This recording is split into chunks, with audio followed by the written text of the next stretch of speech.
Kerajaan perlu teliti lunas undang-undang sebelum membebaskan kanak-kanak GISP. PAS dakwa akur arahan kerajaan tutup pintu rundingan MOU peruntukan. Permohonan Sanusi gugur kes hasutan belum ada keputusan. PH bentuk jawatankuasa rundingan antara parti menjelang PRN Sabah. Kerajaan bantah saman Yusof cabar peruntukan tidak benarkan ikat jamin. Tengku Zafrul Guan Eng dipanggil untuk siasatan berkait pemulihan aset 1MDB.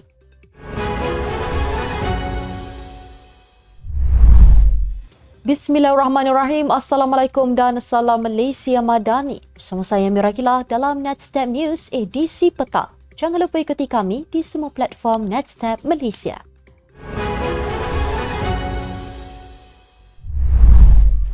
Kerajaan tidak boleh bertindak sembrono untuk membebaskan kanak-kanak dikaitkan dengan GISB Holding Sendian Berhad yang diselamatkan dalam OB Global.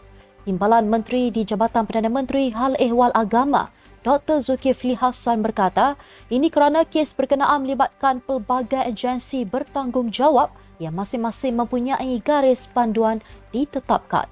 Beliau berkata demikian bagi menjawab soalan daripada Datuk Seri Tuan Ibrahim Tuan Man berkenaan berapa lama lagi anak-anak yang diselamatkan membabitkan GISPH akan ditahan. Tuan Ibrahim turut mempersoalkan individu berkaitan dengan GISPH tidak didakwa atas tuduhan mengamalkan aurat Muhammadiyah. Mengulas lanjut, Zulkifli berkata ketetapan hukum diperlukan sebelum mana-mana individu berkaitan rapat dengan GISBH boleh didakwa mengikut lunas undang-undang. Jelas beliau, ketetapan hukum yang telah ditetapkan beberapa negeri termasuk Jawatankuasa Muzakarah MKI akan dijadikan rujukan sebelum pendakwaan dibuat. Kerajaan tidak seharusnya menetapkan syarat dan keperluan untuk memeterai Memorandum Persefahaman MOU bagi menyalurkan peruntukan kepada wakil rakyat membangkang. Timbalan Presiden PAS Datuk Seri Tuan Ibrahim Tuan Man berkata, pihaknya akur sekiranya rundingan MOU yang sebelum ini ditolak pembangkang tidak diteruskan. Memetik laporan daripada Berita Harian, PN secara dasarnya akan menyokong jika kerajaan mahu membawa rang undang-undang di Parlimen, khususnya berkaitan peruntukan kepada wakil rakyat. Timbalan Perdana Menteri Datuk Seri Fadilah Yusof semalam menyifatkan pintu rundingan MOU berhubung peruntukan bagi ahli Parlimen Pembangkang sudah ditutup. Katanya pembangkang menolak pinangan dan kerajaan tidak akan merujuk. Pembangkang sebelum ini sebelah suara menolak MOU atas 4 sebab utama iaitu bertentangan dengan Perlembagaan Persekutuan yang mana beberapa syarat dikenakan dalam dokumen didakwa boleh menjejaskan hak keistimewaan orang Melayu dan Bumi Putera. Turut terkandung dalam inti parti itu ialah obligasi PN yang menyentuh peranan dan fungsi ahli Parlimen Pembangkang sebagai komponen penting dan aku janji sebagai wakil rakyat berwibawa perlu bertindak sebagai komponen semak dan imbang yang bertanggungjawab dan membina. Mahkamah Tinggi menetapkan tarikh baharu untuk sebutan semula kes Menteri Besar Kedah Sanusi Nor yang didakwa atas tuduhan mengeluarkan kenyataan menghasut berkaitan raja. Hakim Aslam Zainuddin menetapkan 10 Disember untuk sebutan semula selepas Timbalan Pendakwa Raya Abdul Malik Ayub berkata pihaknya memerlukan lebih masa kerana representasi dikemukakan Sanusi masih dalam pertimbangan Peguam Negara. Sanusi didakwa mengikut Seksyen 4-1-B Akta Hasutan 1948 dan boleh dihukum mengikut Seksyen 4-1 Akta sama yang membawa hukuman maksimum penjara 3 tahun atau denda RM5,000 atau kedua-duanya jika sabit kesalahan. Beliau berdepan dua pertuduhan menghasut berhubung pelantikan Menteri Besar Selangor dan penubuhan kerajaan perpaduan dalam satu ceramah politik.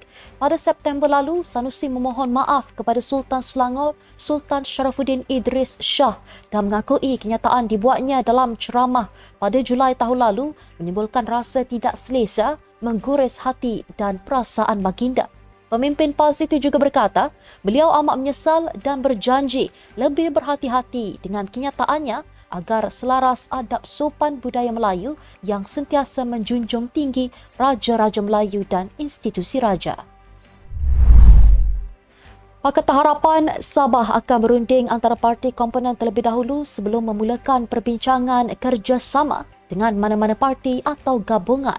Ketua PKR Sabah Mustafa Sa'mud berkata PH sudah membentuk jawatankuasa rundingan kerusi antara parti dalam menghadapi PRN di jangka tahun depan. Katanya dalam satu kenyataan, PKR menegaskan bahawa prinsip asas kerjasama akan didasari oleh pengurusan tata kelola yang baik dan mengutamakan kebajikan rakyat. Sebelum ini, dalam kenyataan bersama Barisan Nasional dan PH Sabah mengadakan pertemuan dalam kerangka memupuk semangat perpaduan menjelang pilihan raya negeri. Kedua-dua parti bersetuju mewujudkan ruang komunikasi bagi memurnikan gerak kerja bersama, termasuk terbuka menjalin hubungan dengan parti lain. Sementara itu, Mustafa yang juga ahli Parlimen Sepangga berkata pihaknya menyambut baik cadangan penubuhan jawatankuasa rundingan kerusi PRN diutarakan Ketua Menteri Haji Jinor dalam usaha mengukuhkan kerjasama dan kestabilan politik. Kerajaan membantah saman oleh Yusof Rota bagi mendapatkan pengisytiharan bahawa peruntukan dalam Akta Dadah berbahaya yang tidak membenarkan dia diikat jamin melanggar haknya yang dijamin perlembagaan. Peguamnya Rafiq Rashid Ali berkata kerajaan yang diwakili Peguam Persekutuan Muhairi Muhammad Noh memaklumkan pendirian itu kepada Hakim Wan Ahmad Farid Wan Saleh semasa pengurusan kes di Mahkamah Tinggi hari ini. Menurut Rafiq, kerajaan mengambil pendirian sama apabila Yusof mahu merujuk Seksyen 41B Akta Sama ke Mahkamah Persekutuan. Yusof didakwa di Mahkamah Magistrate pada September atas tuduhan mengedar ganja dan memiliki senjata api palsu. Yusof kemudian memfailkan saman memohon mahkamah mengisytiharkan Seksyen 41B dan meminta isu itu dirujuk ke Mahkamah Persekutuan untuk penentuan. Menurut Yusof, peruntukan itu akan menyebabkan dia direman di penjara Sungai Buloh selama antara 3 hingga 5 tahun sementara menunggu perbicaraan selesai.